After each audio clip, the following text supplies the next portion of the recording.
Hi everyone. Thanks for joining us today for this webinar about CIRA's 2025 grant application process. My name is Caitlin Sears and I'm the grant specialist at CIRA. Good afternoon, good morning, wherever you may be. I'm Maureen James, manager of CIRA's Community Investment Program.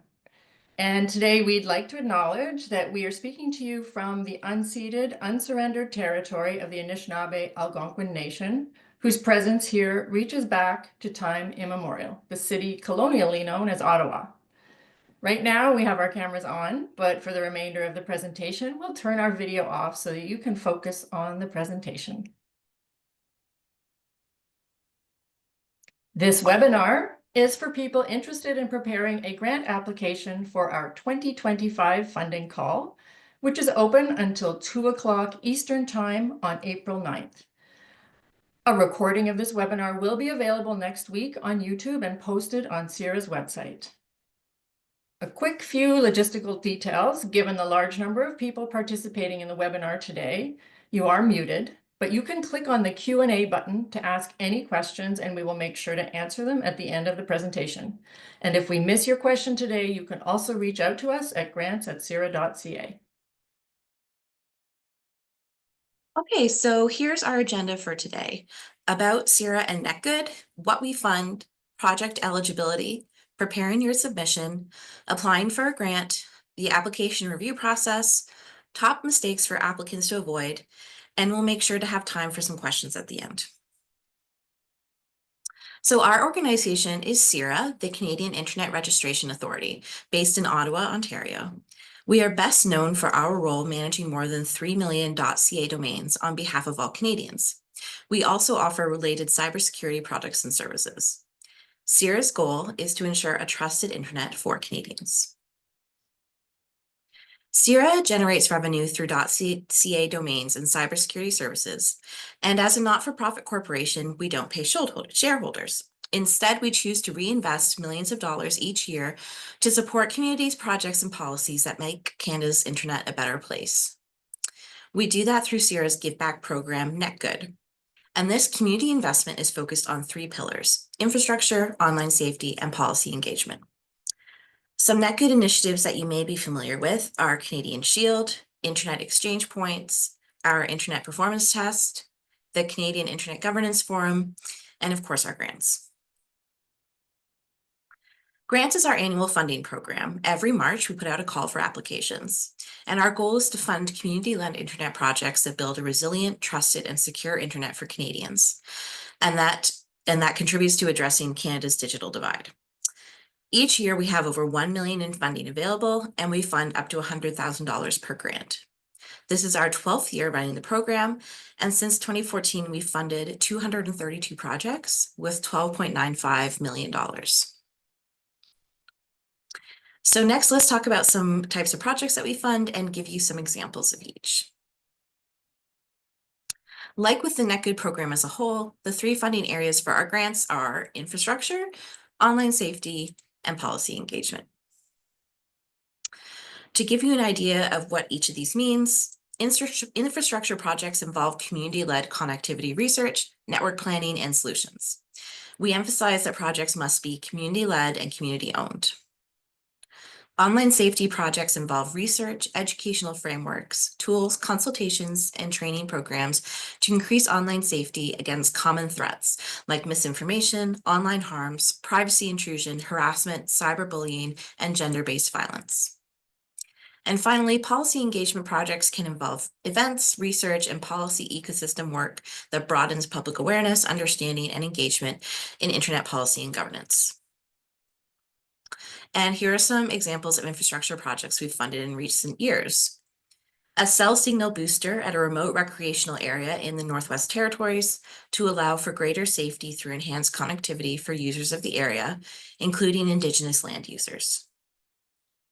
Bringing fiber to a rural First Nation in BC to meet their growing need for stable connectivity and higher speed capability to allow for increased educational and economic opportunities. And deploying upgraded wireless infrastructure that provides access to low Earth orbit technology for remote communities in Nunavut. For our infrastructure projects, we require that solutions are community-led and owned. A connectivity project where the main provider is a major telecom company like Rogers or Northwestel, for example, would not be eligible. For online safety, we have funded a curriculum to educate and empower young people with sight loss to access the internet and participate in online communities safely and equitably. A pilot program for high school students to educate them on best practices for personal online safety, introduce professional cybersecurity concepts and terminology, and explore career pathways into cybersecurity fields. A youth-led citizens assembly on children's online safety that will inform Canadian policymakers on how to best protect and empower children online. And some examples of policy engagement projects: a youth internet governance forum to provide a platform for young Canadians to discuss internet public policy and connectivity issues, a research report on digital equity and internet affordability across low-income communities in Canada, and empowering Indigenous connectivity advocates to directly connect with policymakers through a targeted policy engagement training model. On the application form, we do ask applicants to describe how their application is uniquely distinct from projects CIRA has funded over the last 5 years. You can view a complete list of projects on this page on our website. You can sort projects by year, province, or funding area, and you can click on a project to read more and see stories and photos from completed projects. You can also check out past projects and learn more about the history of our granting program on our history page. You can view a map, which has markers for each project we've funded, zoom in to view more markers, and click on a marker to learn more about the project. And next, I'll hand it over to Maureen. Thanks, Caitlin. We're going to talk about who can apply for CIRA funding now. There are 4 types of organizations that are eligible to apply: nonprofits, registered charities, Indigenous communities, and academics from Canadian colleges or universities. Our program prioritizes funding projects that benefit northern, rural, and/or Indigenous communities and/or students from kindergarten to grade 12 and post-secondary. And when we say that, you could have a focus on any one of those areas, or there can be overlap across those areas. Those are the types of communities that we are prioritizing. And we look for projects that benefit these groups in a meaningful way, which means where the beneficiaries have been ideally directly involved in the project conception.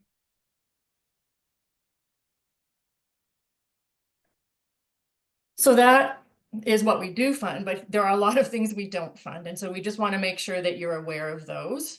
There are specific groups we don't fund. And basically it's organizations that don't fall into nonprofits, charities, Indigenous communities, and academics. So schools, if they're not incorporated as a nonprofit, which generally they aren't, libraries, municipalities, small businesses, those are ones that, as long as you can prove that you have a nonprofit or a registered charity or are partnering with one of our eligible communities, you can apply. But right off the bat, they aren't necessarily eligible. So you need to look into that. We also have certain activities that we don't fund. We don't fund projects that focus on delivering an online service, such as building an app or an online platform or a website. We don't fund end user equipment for individual use, web design projects, or generic IT training. Some other funding restrictions include substantial travel expenses, fundraising, core operations, or retrospective costs. And we don't fund marketing or research costs or projects that are focused outside of Canada. We also don't fund projects where more than 25% of the budget is budgeted for equipment. The one exception to that equipment limitation is infrastructure projects, where often the lion's share of the budget has to be equipment. However, in that case, customer premises equipment, or CPE, is also not eligible for funding. If you have questions about any of these restrictions, you can, of course, reach out to us. So just to bring this to life, we'll give you some real-life examples of ineligible projects. We've received examples like these in the past, and they didn't pass our eligibility requirements while also still being good projects on their own. It's because they don't align with what we fund or our target beneficiaries. So the first one was a nonprofit organization looking to upgrade their financial systems and software. And we do fund infrastructure, but that's around connectivity, not around software and services for an individual organization's operation. So it needs to be some kind of community connectivity service delivery for our infrastructure projects. Another example is a nonprofit food network wanting to develop a website about food security. Again, we don't fund websites, and this does not align with the funding areas or the beneficiaries that we work with. A charity looking to integrate community water data into an online resource. In this case, again, that's like an online service and it doesn't align with our funding areas. And finally, a charity wanting to fund a digital citizenship award for graduating high school students. For us, what would be fundable would be the actual training of students or the helping raise awareness or them actively engaged in some kind of online safety project, but just funding for an award would not be eligible. It doesn't align with our funding areas.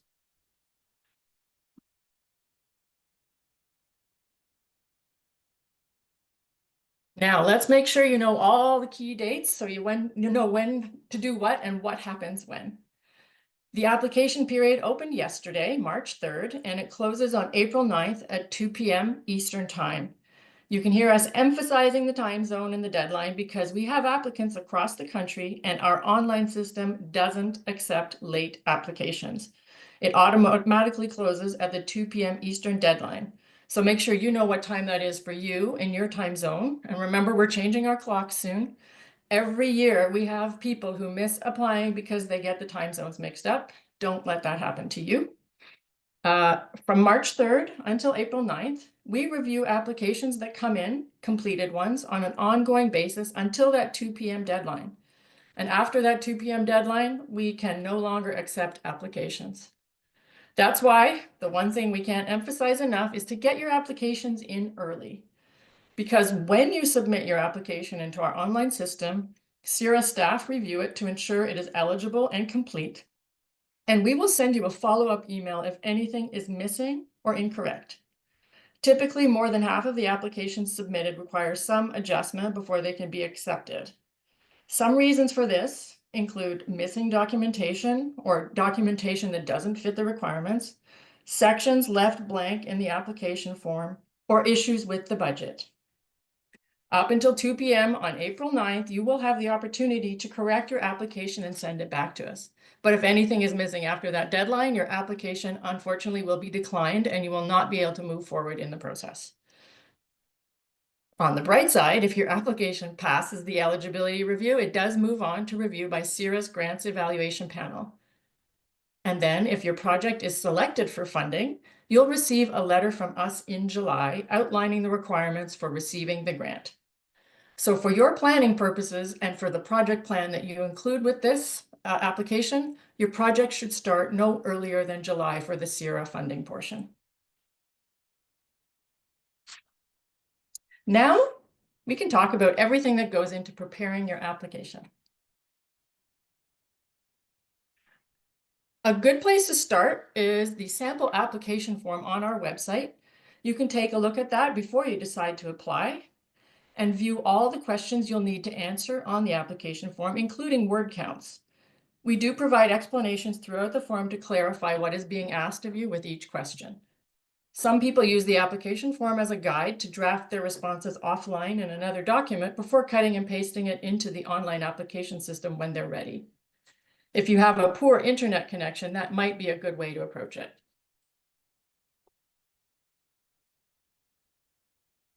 So, all of what I'm about to say here is on our website, cira.ca/grants.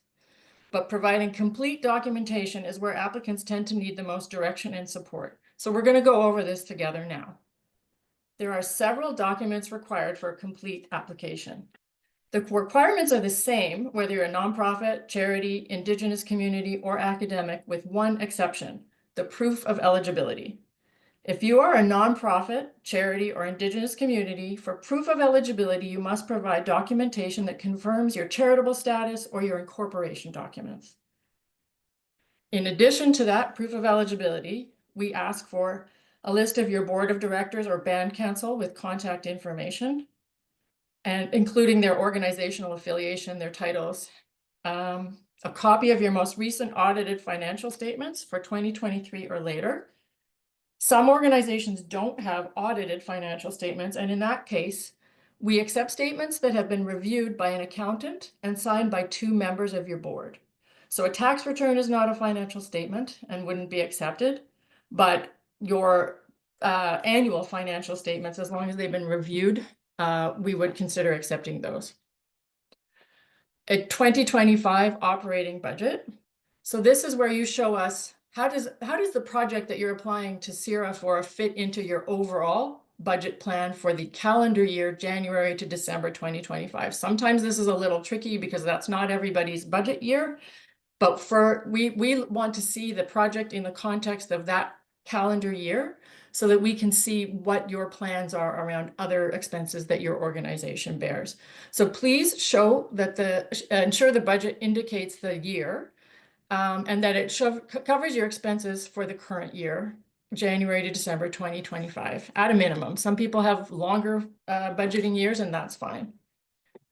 The next thing we require that is within the project application form online is a detailed project plan, and we'll go into a bit more depth on that.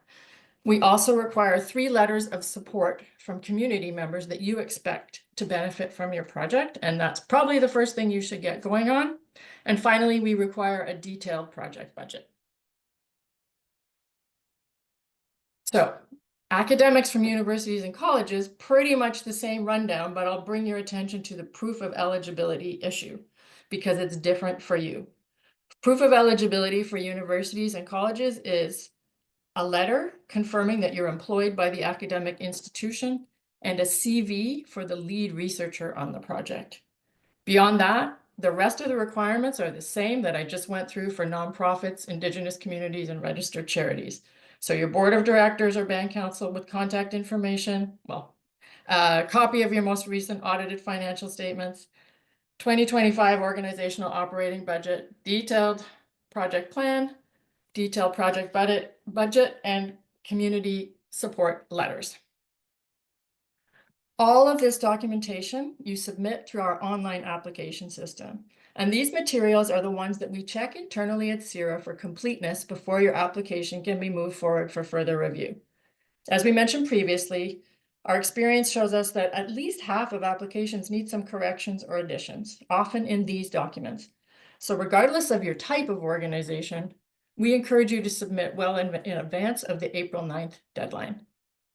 Some typical mistakes include not providing an operating budget that covers the 2025 calendar year, providing letters of support from people internal to the applicant organization, or providing copy-paste form letters for all 3 community support letters.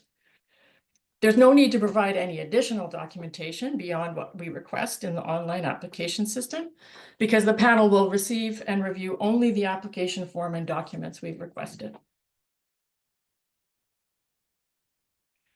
The project plan format is something that I want to spend a little bit of time on, and the budget and the community support letters. So we'll just go through that in a bit more depth now.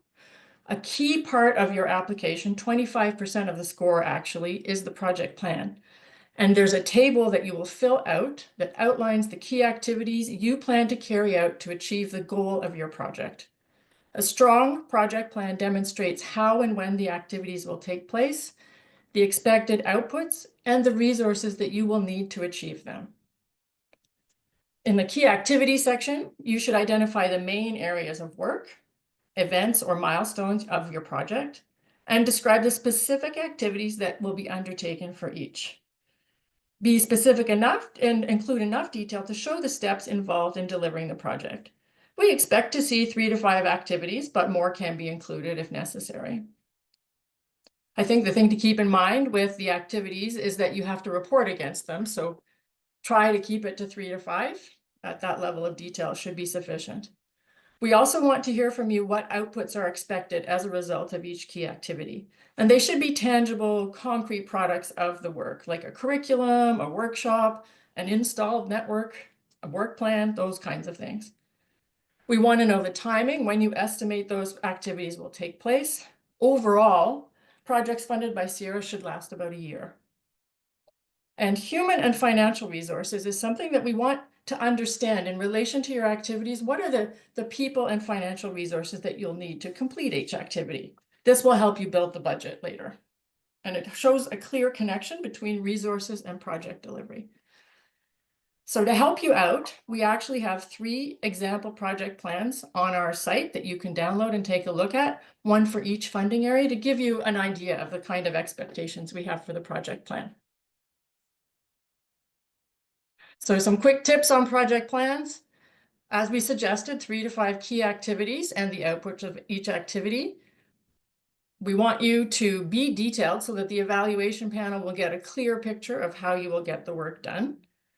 And like I mentioned, we want you to be realistic, as you will be required to report on all the key activities. So make sure it's concrete, but also within reach and thought through and planned out so that people will get a concrete sense of how you're going to do what you're planning. And then you should plan on starting your project with the CIRA part of the funding no earlier than July 2025. Budgets. They are also so much fun. So let's spend a little bit of time on that. The project budget is an important part of your application. So here's some notes you should keep in mind when you're filling it out online. We want to know the total revenues match the total expenses. And if they don't match, the system will prompt you to correct the error. So if you're getting funding from a number of different sources or contributing your own, that all needs to show as your revenue sources. That will give you a total revenue. And then you need to make sure that the expenses that you've planned in your project delivery line up with those expenses so that they are equal. For the budget, you should show the specific line items for which you're requesting funding from CIRA, especially if you have other contributors. But if CIRA is your only one, then that will be in the column that is just CIRA expenses. And the financial request from CIRA should be in line with your organization size and capacity. So be realistic about the amount you're requesting and the scope of your project. The application form provides a space where you can upload estimates and quotes for equipment or items to be purchased. And we do recommend including that where possible, particularly for infrastructure projects. But if you have large items in your budget that should be broken down and you have quotes that show how those numbers were arrived at, it's always helpful. The evaluation panel that reviews the applications wants to see how you arrived at your expenses. Please also show any in-kind revenue or expenses, as well as funding contributions from other sources if they are required to complete your project. You can optionally allocate up to 15% of your grant towards administration support, which means the overhead costs of delivering the project. And like the project plan, we've provided sample budgets you can look at and download for each funding area to help guide you in what we're looking for. Some tips on budgets. Lump sums will not be accepted. So if you put in $100,000 for fiber, that's not going to work. $50,000 for fiber, that's not going to work. Please break it down, for example, by kilometer or meter, actually. So make sure that you break items in your budget down as much as possible by cost per item. Provide quotes and estimates, as I mentioned, if possible. And sometimes when we receive applications, if we do have more questions about the costing, we will reach out to you to see if we can get more detail.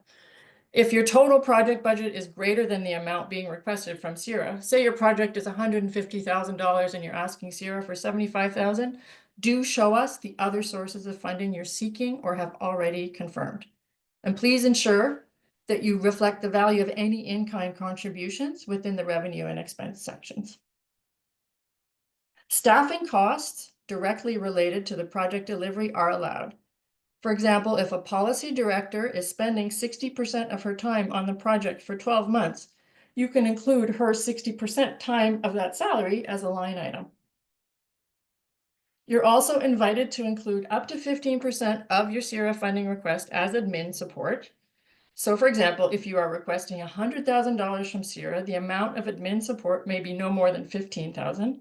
In that case, the rest of your CIRA-related expenses should total $85,000. I will flag that the admin support line is optional. You can request a partial amount or not request it at all. Some applicants choose to prioritize requesting funding for direct project delivery expenses over admin. So it's up, every organization chooses how they want to handle that.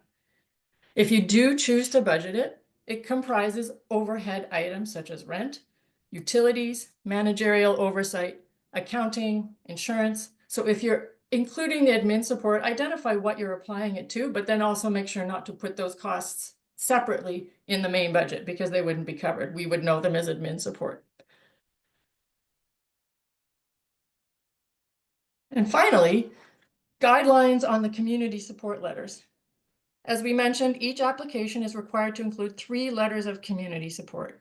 And if there's one thing you should start on right now, it's asking people for those letters, because I think that's the thing that could take the most time in preparing your submission.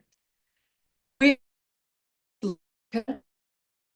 engage with the community partners or participants who will benefit from your project. What's the story behind why your grant is needed? What needs were articulated by the people your project will serve that encouraged you to develop this project? These letters show us you have developed relationships that will help the project succeed. So examples of community letters that could provide a letter, community members that could provide a letter include teachers or parents that will benefit from tools and training for students regarding online safety, residents or business associations or community organizations that will benefit from infrastructure upgrades to high-speed internet, partner organizations that will be involved in project delivery. So think about who's going to benefit from your project and actively participate in it. And those are the types of people you should be contacting for support letters. Letters from people associated with your organization directly, like staff or board members, don't qualify and will not be accepted. We have provided example support letters that you can download to give you an idea of what we expect. So here's some real life examples of community support letters that we've seen recently. One being a band council resolution approving and supporting the initiative to expand connectivity in an Indigenous community. Another one being a letter from an Indigenous literacy organization that's going to co-develop online safety training materials for teachers of Indigenous students. We've had letters from a partner organization providing support, installing and delivering wireless access in a remote college campus, or letters from a school board that will benefit from an online safety educational program for elementary school students. So those are just some examples, and you'll find more online. So now that we've gone over the types of projects we fund and the materials you'll need to include in your application, it's helpful to ask yourself these eligibility questions before going on to apply for a CIRA Net Good grant. Number 1, is my organization or community eligible to apply? Am I a nonprofit, charity, Indigenous community, or an academic? Does my project align with the funding areas, infrastructure, online safety, or policy engagement? You'll see so many examples on our website. You can take a look there and spend some time getting to know the kinds of things we funded, and you'll get a really good sense. Thirdly, does my project benefit people in northern, rural, or Indigenous communities, or students from kindergarten to grade 12 or post-secondary students? So that's a lot of different target communities that you can make sure your project benefits at least one, if not more. And finally, do I have the required documents? So we've just gone through everything that should be included in your application, including the community support letters, the operating budget, the audited financial statements, board of directors list, and the actual application form. So there's a lot to put together. Most organizations have this kind of stuff as standard practice, but make sure you check that you have it because you will need to have it all together by April 9th at 2 p.m. Eastern time. Caitlin. Yes, thanks, Maureen. So next I'll go over the application steps to actually apply for a grant. So you'll submit your application through our online grant system, which is cira.smartsimple.ca.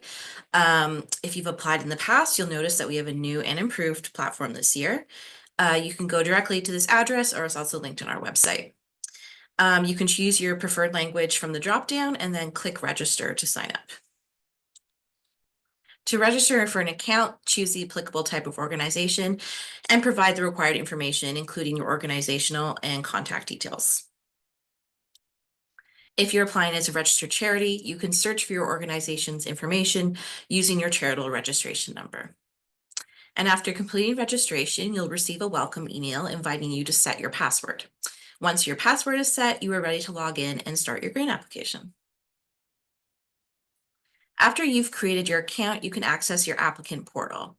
Here, you can click on Organizational Profile to view and update your organization information, or click on Apply Now to start your grant application.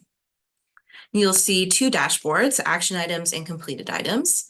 Applications that are drafts or require revisions will be found under action items, and submitted applications will be found under completed items.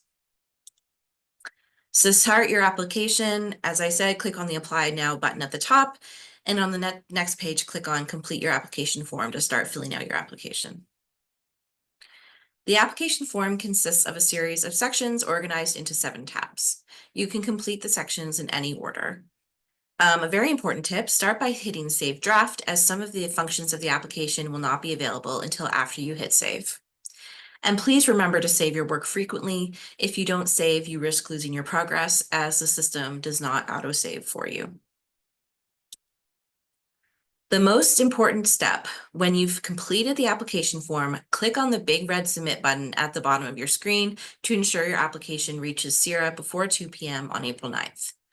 If you've missed any of the questions, you'll get an error message telling you what you need to go back and fill in. So next, I'll go into what happens after an application is submitted and the review process. So once you've submitted an application, you'll receive an automatic email confirming it was received. However, that doesn't mean your project is eligible. It just means that it has been received by the system. There are 2 phases of review once you've submitted. The first step is the internal review. CIRA staff review the application for completeness and eligibility and follow up within 2 days requesting any additional information or corrections, but we'll usually follow up much sooner than that. At least half of applications, as Maureen said, have needed some follow-up, like errors in the budget or incomplete or incorrect documentation, and we'll get back to you if any corrections are needed. Please be on the lookout for follow-up emails from us, as they may get caught in spam filters. It is your responsibility to make any corrections to your application before the deadline on April 9th at 2 p.m. After the deadline, applications are not accepted. And so make sure you're watching your inbox from emails from us. The panel will be evaluating projects using these 5 criteria: project plan, beneficiaries, community support, outcomes, and budget. Each application is given a score out of 100, and as you can see, the project plan is worth the most points. We can't predict for sure what will happen in any given year, but we usually receive over 100 eligible applications each year. And due to this high demand and our limited funding, we are normally only able to fund about 15 to 20% of the projects submitted. So that's why it's key to make sure your project aligns with these criteria for the best chance of receiving funding. If your application was moved forward for review by the evaluation panel, you will hear the results from CIRA in July. And now Maureen. Yes, top mistakes to avoid. We think we've given you enough information here to not hit any of these mistakes. And there's lots on our website to refer to, but just in case, let's look at some of the common mistakes applicants make. Because all of these mistakes can result in your application being sent back for corrections or for your application to not be funded at all. So for the best chances of receiving funding, make sure you don't do these things. Make sure, so if you don't check alignment of your project with our funding areas, that's going to be a problem. It's probably the #1 reason that applications are ineligible for funding. So make sure that your project aligns with our funding areas and target beneficiaries. And if you have questions, feel free to send us a paragraph about what you're thinking to grants@cira.ca, and we can help you with that. We also recommend, before doing that, taking a look at the types of projects we've funded on our website, and you'll get a good sense of alignment. The next one is an insufficient or unrealistic project plan. So your plan has to have sufficient detail so that the scope of your project should be in line with the capacity of your organization to deliver.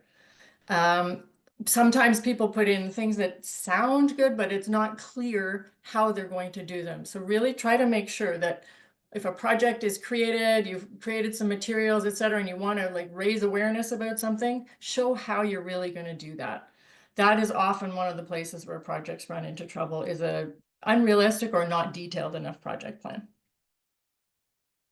Community support is absolutely essential to the projects that we fund. So it's important to show that community involvement is there in your project. And those 3 letters of community support really help tell that story. So we want to hear from the people that will benefit from your project, and not just from your staff and board members. Those would not qualify as community support letters.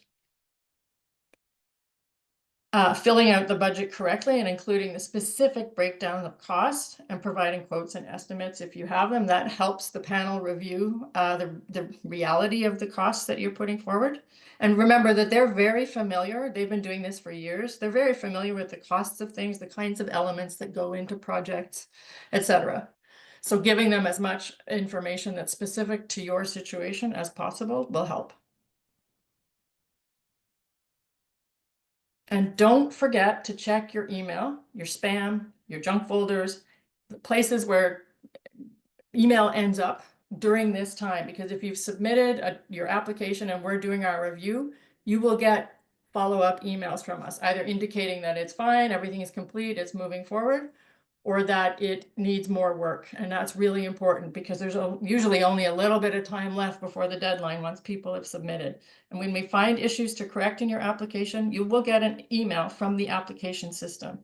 And it's system generated, and those ones sometimes get caught by spam filters. So please keep an eye out in the day or 2 right after you submit your application.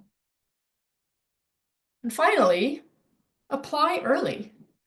Remember that if there are issues with your application, we will reach out to you by email with corrections and to give you information about what might be a problem in your application.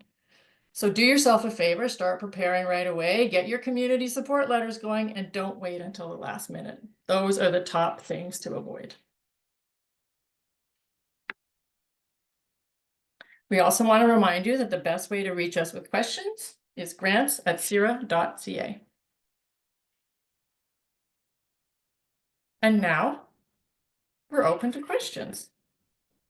That's a lot of information we gave you. So let's take some time to answer any questions you might have.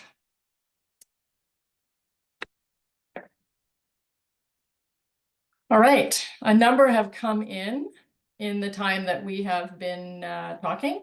So one of the ones that we hear an awful lot is about newer organizations. We have one from Amina that says, for newer organizations that don't have extensive financial statements or who've been operating on minimal resources, does that limit or harm that organization's application?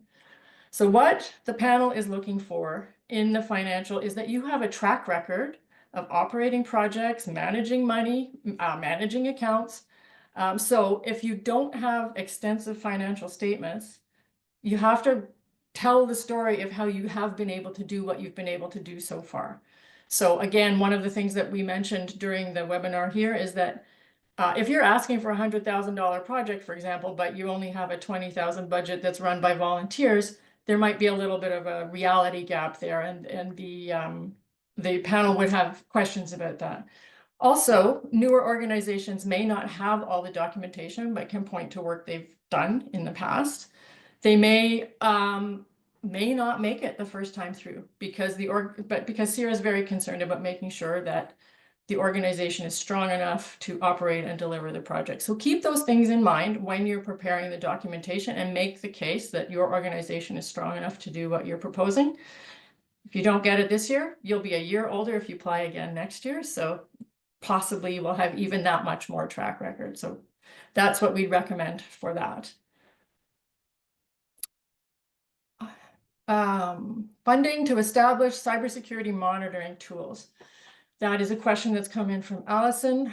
In the process of establishing a more robust digital environment beyond the Google audit we have completed, pen test and implementation training of monitoring tools. This may or may not be eligible depending on who it's for. So if it's just for one individual organization, that would not be of interest to CIRA. CIRA wants to reach as many people as possible. So really it will depend on the context, and maybe you could give us a little bit more detail in the follow-up in an email. and we could help answer that better. We have a question about, can this grant be used to replace Cisco technology reaching the end of life? Unfortunately, no. I can take a couple more. Yeah, Anonymous asked, audited financial statements. Such statements can be very expensive for nonprofits. Can you submit unaudited financial reports? Yes, we understand that these audits that nonprofits and registered charities do are expensive.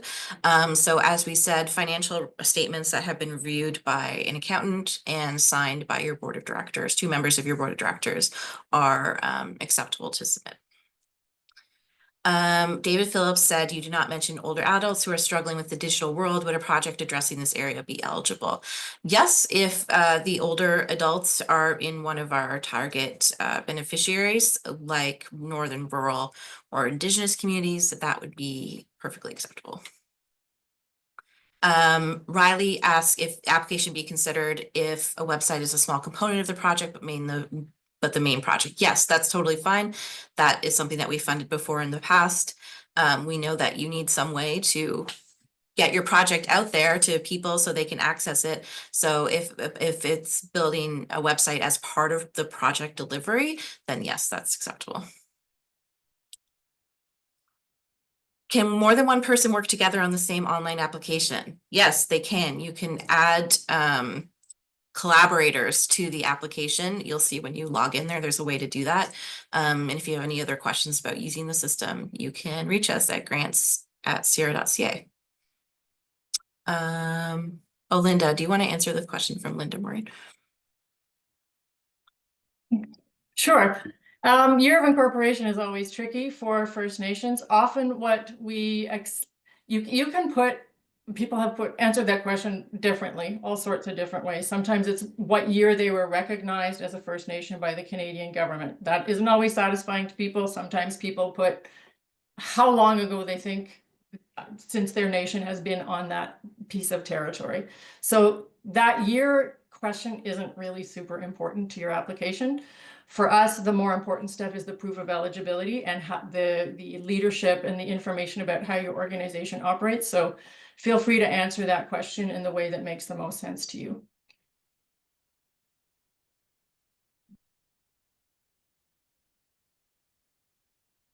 Oh, Jennifer asked, you stated the portion of our project funded by CIRA mustn't commence until July.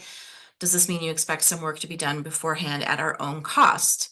No, we don't. Some projects do, multi-year projects or projects that are quite a bit on a bigger scale than the $100,000 that CIRA funds will do work outside of the portion that's funded by CIRA, but it's definitely not a requirement. And in fact, you wouldn't be the organization that, can only go ahead with their project with the funding from CIRA. But we do, if possible, having other funders does look good to the evaluation panel. It shows that you have a really solid plan in place, that you've planned this out. You have supporters from organizations other than CIRA. That does look good to the evaluation panel.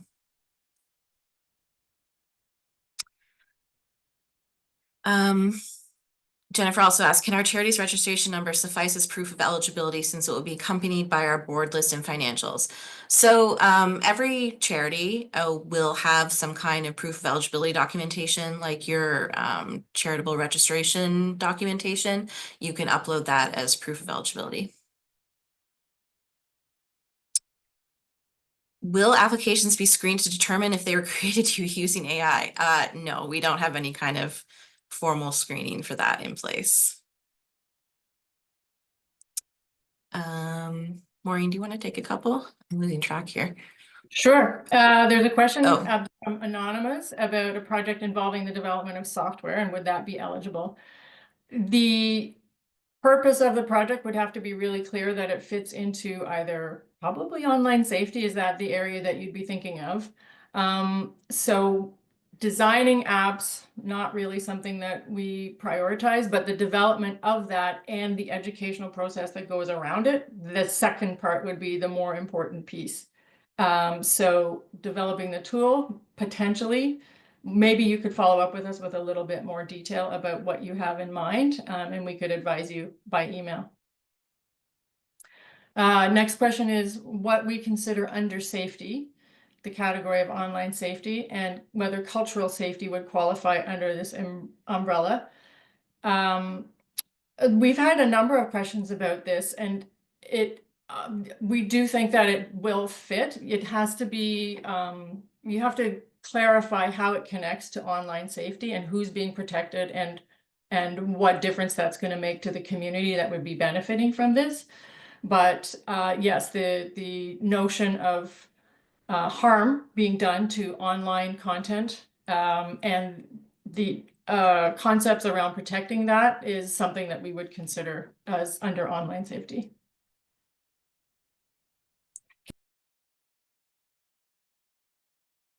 Yes, just answering some questions in the chat by typing.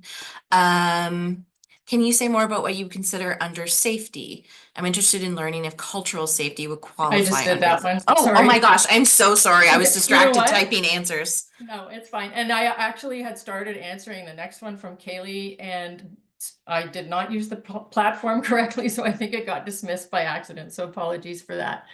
But yes, your question about being an Indigenous post-secondary institution as both a registered charity and a nonprofit, whatever works for you. You fit into both categories, so the documentation is basically the same.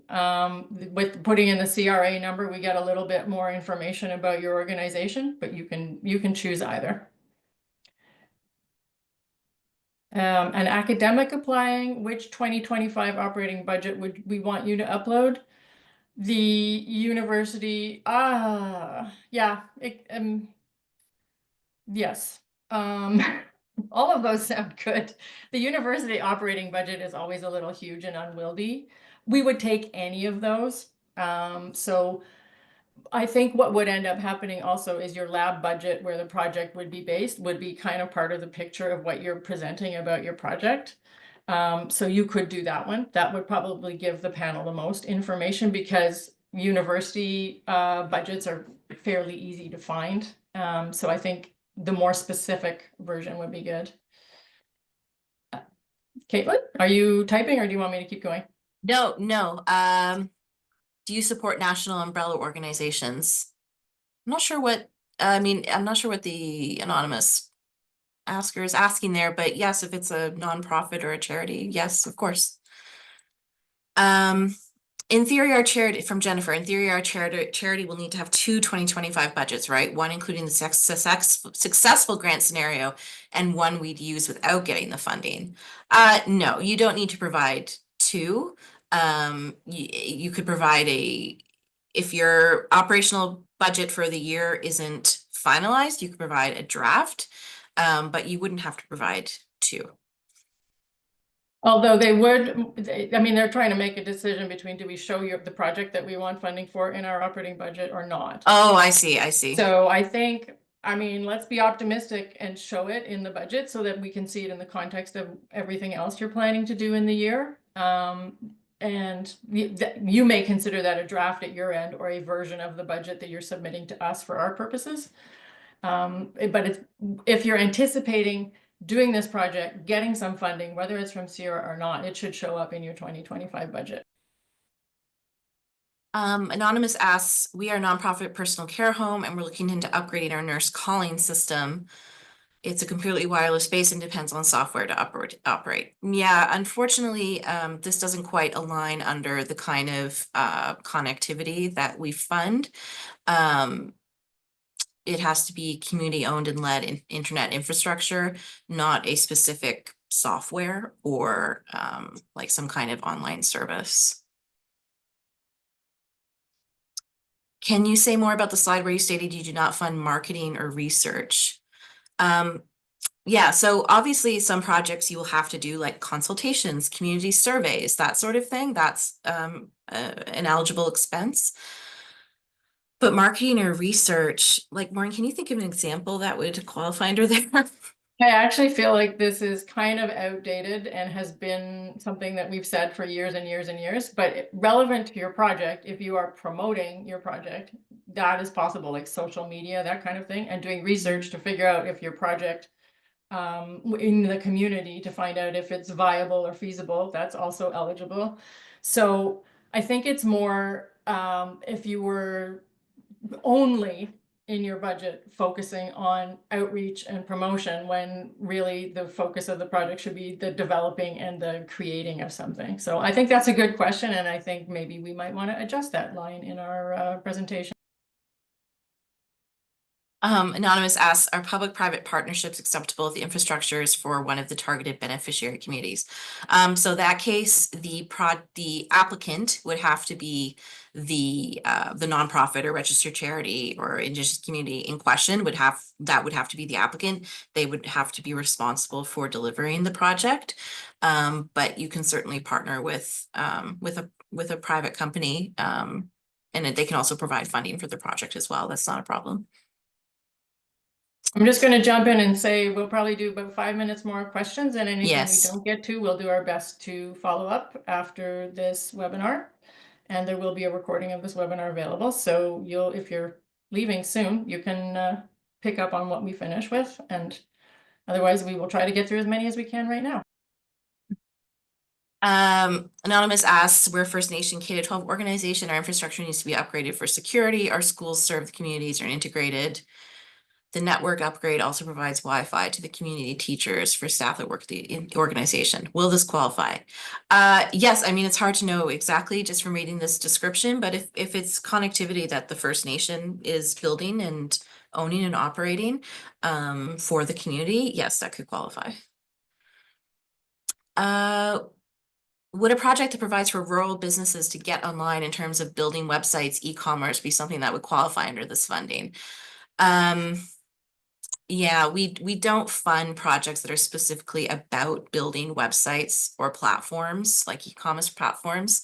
That wouldn't qualify as infrastructure or connectivity, unfortunately. We held a youth advocacy exercise for the digital divide with the youth. We partner with another organization. We had to pick up the final evaluation. The lead organization's team could not finish. Our organization can and will continue the youth advocacy for the digital divide for Indigenous peoples across Canada. Would this be an eligible activity? If it's related to online safety, it could be, yes. Or policy engagement. Or policy engagement, yes, of course.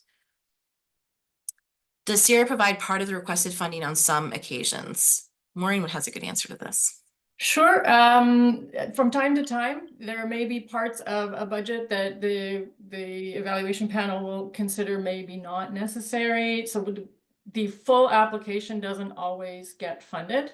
They reserve the right to decide how much will go to each project.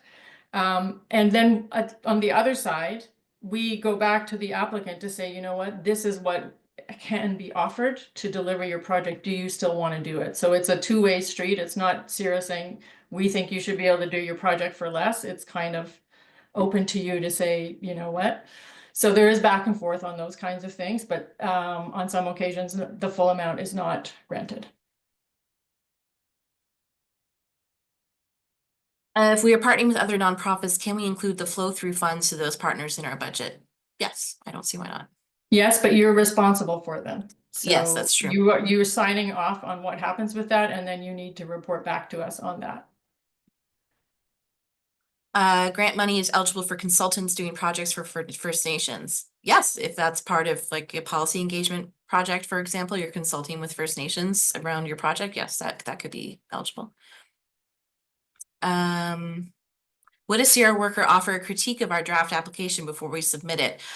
No, unfortunately not. We get such a high volume of applications that would be difficult for us to do. But if you have any questions around the eligibility of your project, you're welcome to email us, grants@cira.ca, with just a brief blurb giving us an idea of what the project is about, and we'll do our best to answer your questions. And I think we got through all of them. Amazing. Okay, don't ask anymore. I want to thank everyone for your interest in CIRA's Net Good Grants and for joining us today. We will follow up with an email that has a link to the recording, and the recording will be published on our website as well. And with that, we look forward to seeing your project soon. Thank you. Thanks for your time. Bye-bye. Bye.